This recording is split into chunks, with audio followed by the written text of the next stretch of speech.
Olá para você que acompanha a Módulo FM, a gente começa mais uma edição do programa Mente Aberta e hoje a gente tem o prazer de receber duas profissionais da área da educação, que é um tema que a gente gosta muito aqui na Módulo FM. A Clarice França, que é diretora do Colégio Atenas, um educandário que completou 42 anos, tem uma longa história aqui em Patrocínio, e também a Eliane Assunção, que é pedagoga e também é trainer em PNL, que é a Programação Neurolinguística. Eu começo com a Clarice. Seja muito bem-vinda, é um prazer recebê-la. Muito obrigada por ter aceito o nosso convite. Olá, Leide. Olá a todos os ouvintes, todos os internautas da Módulo. Muito obrigada pelo convite. É um prazer estar aqui. Muito obrigada. Eliane, um prazer recebê-la, tudo bem? Seja bem-vinda. O prazer é todo meu, Leide. E meus cumprimentos aos ouvintes, aos internautas da Rádio Módulo. E estar aqui é um grande prazer. Muito obrigada. E não é sempre que a gente tem a condição de estar com duas profissionais que têm aí uma vida ligada à educação. Você tem 30 anos de Colégio Atenas, não é isso? Sim. Começou criança. Sim. Vamos tratar aqui hoje de educação e eu queria uma abordagem das duas.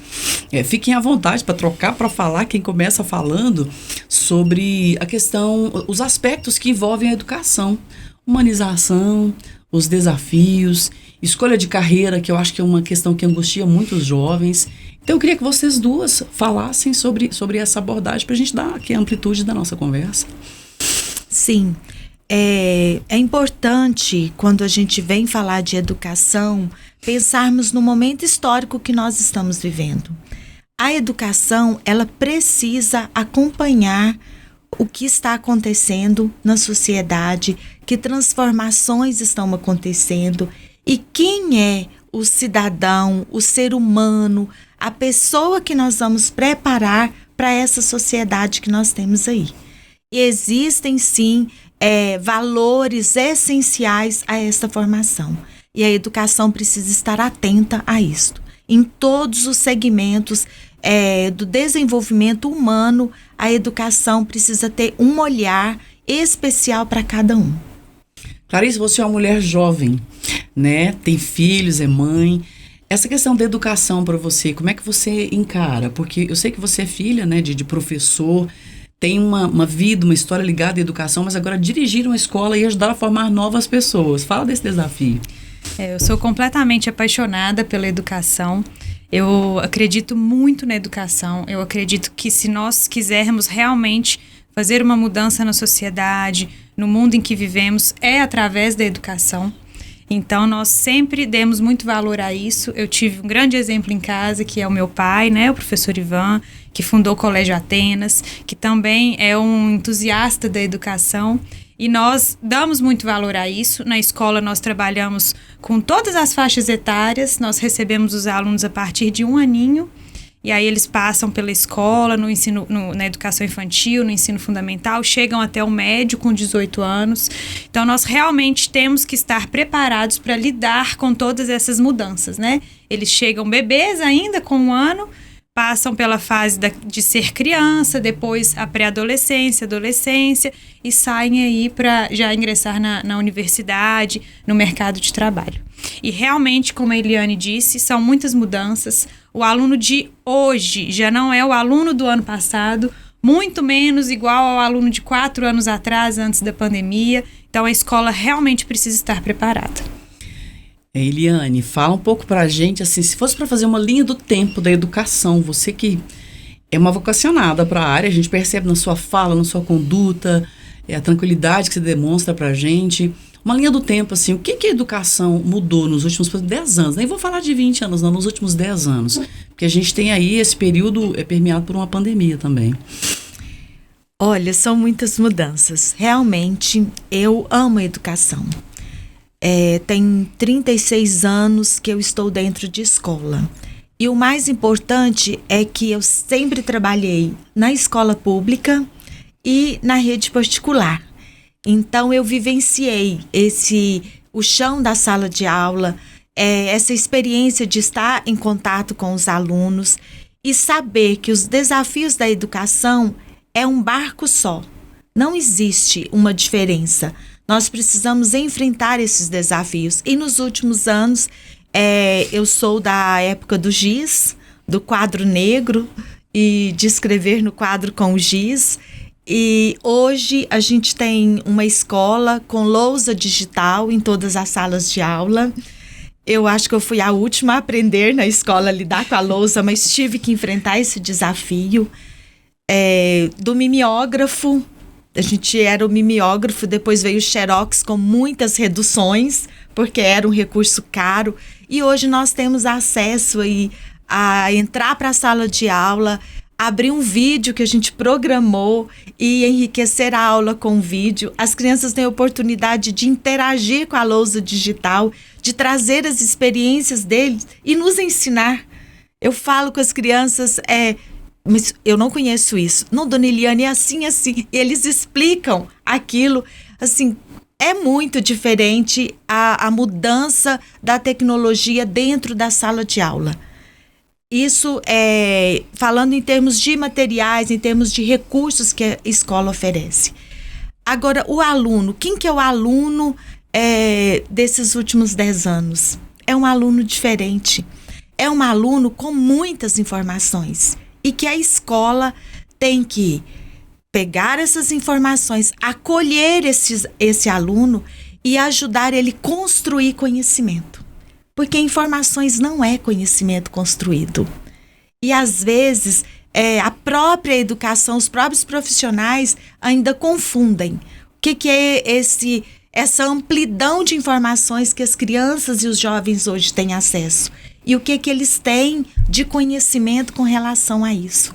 Então, é um grande desafio da escola, saber que o papel da escola ainda é construir conhecimento.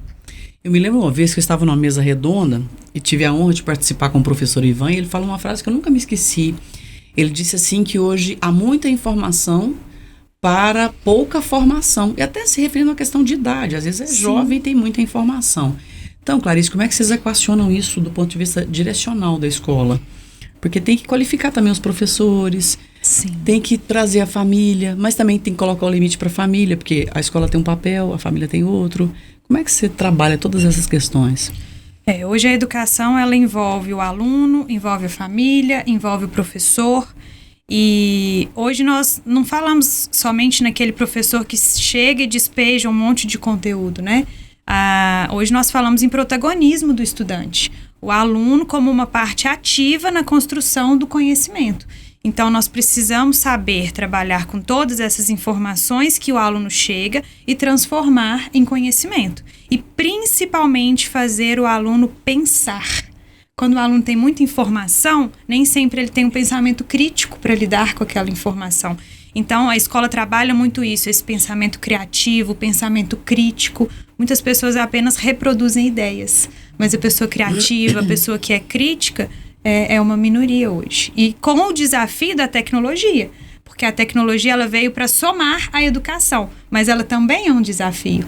Hoje, os estudantes que nós temos no colégio atualmente, eles são da era tecnológica, eles já nasceram no meio disso tudo. Sim. Então, no mundo tecnológico, as coisas acontecem quando você aperta um botão. Tudo acontece. Na vida real, não. Exige esforço, exige tempo, exige trabalho. E muitas vezes nós temos alunos muito imediatistas, né? Jovens, no geral. Ansiosos. Por quê? O mundo real é diferente do mundo tecnológico. E nós sempre procuramos trabalhar isso. Pois é, Eliane, essa questão do uso do celular. A tecnologia, ela vem para ajudar. Você sabendo usar, ela vem para ajudar. E eu estava vendo um psicólogo da área da educação dizendo assim que o jovem, a criança, ele precisa do tédio, porque o tédio faz ele exercer a criatividade, e o celular acaba que tira o tédio, porque é o tempo todo, a gente está recebendo estímulo o tempo todo no celular.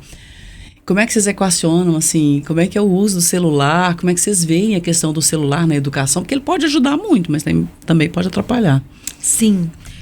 No segmento que eu trabalho, que é a educação infantil e o Fundamental 1, nós não permitimos ainda o celular na escola, porque nós temos aí formas saudáveis de lidar com a tecnologia dentro da escola, mas eu lido com o celular. Os alunos, eles têm grupos de WhatsApp, todos os alunos de fundamental. É por sala? É por sala? Tá. Então, entre si, os grupos deles, eles se comunicam, eles trocam trabalhos, eles trocam ideias. E nós convivemos com isso no dia a dia. Eu converso com os alunos, eu preciso saber que joguinhos que eles estão jogando. Precisa conhecer. Eu preciso conhecer, eu preciso comunicar com eles, eu preciso entrar, fazer aquele jogo, conhecer aquele jogo. Então, é uma relação. E conversar com os pais sobre isso. Porque hoje, o maior desafio das famílias é colocar um limite na questão do celular, nesta idade de formação da personalidade e da autonomia. Então, esse segmento que a gente trabalha, a formação da identidade, a construção da autonomia da criança, é muito importante que os pais fiquem atentos ao que as crianças estão assistindo, o que as crianças estão acessando, que vídeos elas estão assistindo, porque é como se ela estivesse ali com a janelinha aberta, só recebendo nessa idade. E essa recepção, essa acolhida, é o que vai construir a identidade e a personalidade dela. Imagina o quanto isso é importante. Só complementando aí, Fica à vontade. Com relação aos mais velhos, a partir do 6º ano até a 3ª série do ensino médio, o celular é permitido na escola e nós trabalhamos basicamente com combinados com eles, né? Olha, agora é o momento de usar o celular em sala, vamos fazer tal atividade, é um uso monitorado pelo professor. Não, agora não pode celular. A gente tem, inclusive, um espaço dentro de sala, que a gente chama de porta celular, que, aí cada um tem o seu compartimento individual. Agora, todo mundo guarda o celular, agora é aula sem celular. Porque, assim, como eu disse, é um aliado, mas é um vilão. E o desafio é exatamente equilibrar isso. A gente vai dar um breve intervalo agora, eu peço licença para vocês, depois eu quero que vocês falem da questão da escolha da carreira. Porque eu tenho filho, converso muito com os jovens, eu gosto muito de lidar com os jovens e a gente percebe aqui como leiga, vocês não, são profissionais da educação, mas como leiga, que é uma ansiedade natural dos jovens. A gente vai ter um minutinho de intervalo e voltamos em seguida. Mente aberta. Mente aberta. Olá para você que acompanha a Módulo FM, a gente retoma novamente o Mente Aberta aqui na Módulo FM e hoje a gente tem o prazer de receber a Clarice França, que é diretora do Colégio Atenas, e a pedagoga e trainer em PNL, que é Programação Neurolinguística, Eliane Assunção. Aí eu queria que vocês falassem, conforme a gente prometeu no bloco anterior, essa questão dos desafios na escola e a preparação dos alunos para a carreira, porque eu acho que é um desafio constante, especialmente para aqueles que estão ali terminando o ensino médio. Clarice, você tem preocupação com isso? Você teve dificuldade de escolher o que você queria fazer? Como é que foi com você primeiro? É uma fase realmente muito angustiante. E eles são muito novos para fazer essa escolha. A realidade é essa. Tem alguns que terminam com 16, 17, né? 17 anos, tem alunos terminando. Não são muito jovens ainda, viveram poucas coisas, né? Então, a escola precisa trabalhar muito isso. Eu particularmente, não tive muita dificuldade para escolher a minha profissão. Fiz direito, o que me ajuda muito hoje na escola, em vários aspectos. Tudo, né? Em vários aspectos, até na parte gerencial também.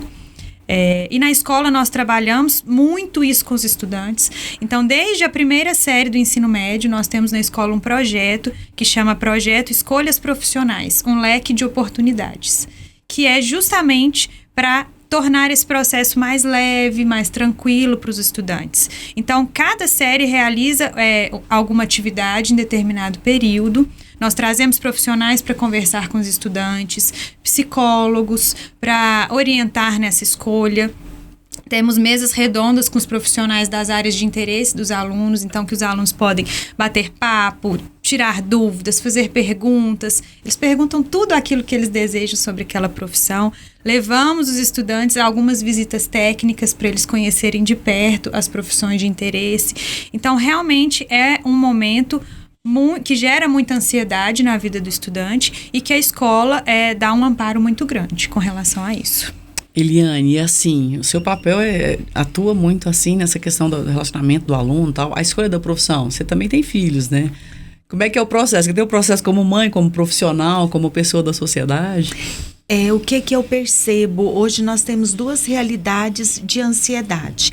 Uma realidade que é o momento do jovem escolher o que ele irá fazer, que curso que ele irá fazer, e a saída do curso, que é o mercado de trabalho. Então, hoje, eu acredito que nós estamos aí é com duas dificuldades.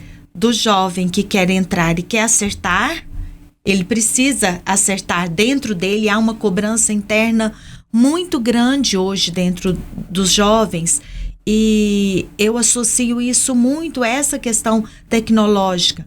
O mundo da tecnologia, o mundo das redes sociais é um mundo muito lindo, onde tudo está perfeito. A família da rede social é perfeita, a escola da rede social é perfeita, a empresa da rede social é perfeita. E o mundo real todo mundo não é rico, bonito, lindo, bem-sucedido, feliz. Viajado. Isso. E os filtros ainda ajudam muito. Então, esse mundo traz para as pessoas um mundo que não é real. E todo mundo quer buscar e achar esse mundo da rede social. E principalmente, quem? O jovem. Ele quer ocupar o espaço dele. Então, imagina a angústia de um jovem que quer escolher uma profissão, que ele quer acertar, ele quer atender também a expectativa da família, que há uma expectativa muito grande da família, há um investimento da família, e o jovem que está saindo, eu fiz um curso e agora eu preciso de trabalhar, eu preciso ocupar o meu espaço. Nós temos muita dificuldade da juventude hoje de enfrentar frustrações. Pois é, você tocou num assunto que eu queria falar sobre, a questão da comparação. Eu gosto muito de conversar com psicólogos, o pessoal da área da educação, e a gente está sempre entrevistando, leio muito sobre, e eu vejo que um problema hoje é a comparação. Os jovens se comparam, e eu até brinco quando eu falo, gente, sempre vai ter gente mais bonita que você, mais inteligente, menos inteligente, é o momento que você tá e tá tudo certo. Só que, como você falou dos filtros, né, e eu queria que a Clarice falasse também, a comparação é uma coisa complicada na educação? A comparação e a crítica, né? A crítica também, junto à comparação. Então, o próprio aluno, ele se compara com o outro e, às vezes, o colega critica o outro. Então, assim, são desafios dentro da educação, são desafios dentro da escola que precisam ser trabalhados, né? Nós precisamos trabalhar relacionamento entre os alunos, a própria comunicação entre os alunos, né, o que a gente chama de comunicação não violenta, o respeito ao próximo, um olhar de empatia para poder ajudar nessa fase que é tão desafiadora. Né? E assim, o que vocês percebem nos alunos? Ele falou uma coisa que eu achei muito interessante, a comunicação não violenta. Consegue trabalhar isso com os alunos? Eles entendem isso? É essencial. E só complementando, e vou falar da comunicação não violenta. Essa questão de todos esses desafios que o jovem enfrenta lá nas escolhas, é muito importante a família e a escola perceber que nós precisamos trabalhar isso na essência, lá na formação da identidade. A criança que teve uma boa formação de identidade e construiu sua autonomia, ela com certeza terá mais maturidade e facilidade para tomar suas decisões lá à frente. Então, a formação dessa identidade é quem eu sou. Eu preciso ser eu não preciso ser igual ao outro, eu não preciso ser igual à família do outro. Lá na educação infantil, eles começam a perceber as diferenças. Eu me lembro, eu tenho uma filha, a minha filha é muito morena, parece uma indiazinha. E na educação infantil, no maternal, não esqueço dessa história, a professora trabalhando e levou as bonequinhas diferentes, né? E quando mostrou a bonequinha da cor negra, e a professora perguntou, e trabalhando, aí eles falaram, essa é a Maria Eugênia, que é minha filha, assim, e deram risada. E assim, e foi muito natural para minha filha isso, né? E isso precisa ser natural, as diferenças. Eu sou diferente e a gente precisa aceitar as diferenças. É ali que a gente constrói, é ali que a gente forma personalidade. Depois é muito difícil, é com muita terapia. Se deixar para resolver lá na adolescência. Você tocou num ponto importantíssimo e a gente prometeu falar também da programação neurolinguística, PNL, né, na abreviatura. Eliane, eu sei que você é uma buscadora, que você é uma especialista nessa área. O que a programação neurolinguística pode ajudar alunos, pais, a gente? independente da idade, o que você pode falar? E qual a transformação que ocorreu na sua vida com a PNL? Olha, por que eu busquei a PNL primeiro? A educação, ela sempre despertou em mim um olhar de que todos podem. Todos podem. Sempre trabalhei com meus alunos, sempre falando, não existe ninguém que não pode aprender. E sempre procurei formas para que todos pudessem aprender da sua forma. E a minha busca sempre foi esta. E quando eu conheci a programação neurolinguística, foi como se acendesse uma luz. Realmente todos podem. A programação neurolinguística traz para nós as ferramentas.